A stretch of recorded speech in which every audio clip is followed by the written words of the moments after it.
Ukraine और रूस की लड़ाई को समाप्त करने के लिए एक बार फिर से यूक्रेन के राष्ट्रपति ने प्रधानमंत्री नरेंद्र मोदी से गुहार लगाई है।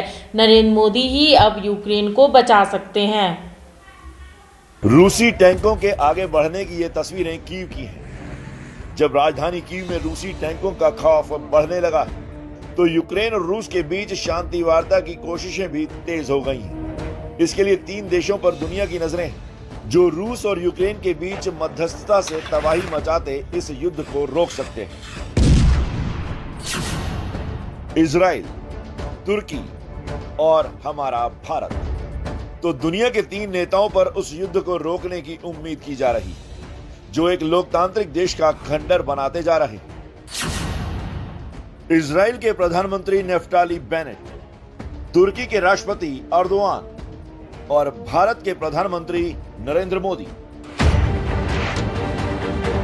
दो देशों की इस जंग के चलते तीन महादेशों के बीच तनाव का माहौल है और पूरी दुनिया पर महंगाई और आर्थिक संकट का खतरा। और इतने बड़े खतरे को बातचीत के रास्ते खत्म करने के लिए यूक्रेन ने पीएम मोदी से मदद मांगी। यूक्रेन के विदेश मंत्री ने अपील की है कि रूस के साथ अच्छे संबंधों की वजह से भारत के प्रधानमंत्री नरेंद्र मोदी पुतिन से बात करें और युद्ध खत्म करने के लिए समझाएं। जब यूक्रेन ने पीएम मोदी से अपील की उसी वक्त इजराइल के प्रधानमंत्री गुप्त तरीके से मास्को पहुंचे और रूस के राष्ट्रपति पुतिन से बातचीत की। उसके बाद बेनेट ने जेलेंस्की से भी फोन पर बात की, लेकिन दोनों नेताओं से क्या बात हुई इसका खुलासा अभी बाकी है। पर यह तय है कि युद्ध खत्म कराने के लिए कई मोर्चों पर कोशिशें हो रही हैं। यूक्रेन कई देशों के संपर्क में है। तुर्की के राष्ट्रपति अर्दोआन की ओर से दावा किया गया है कि जेलेंस्की ने तुर्की की राजधानी अंकारा में रूसी राष्ट्रपति पुतिन से मिलने की इच्छा जताई है। यानी जिद छोड़ जंग खत्म करने की ओर बढ़ रहा है यूक्रेन। तो अब सवाल है कि यूक्रेन में सीज फायर और शांति का फार्मूला दुनिया के किस शहर से निकलेगा? मॉस्को, अंकारा या फिर नई दिल्ली?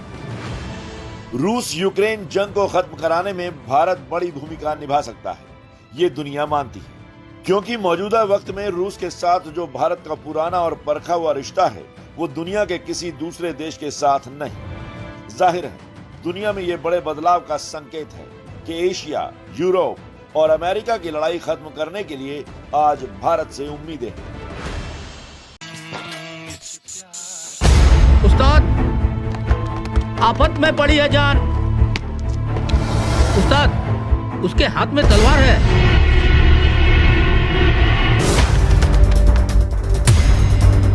तलवार का मुकाबला पाइप से।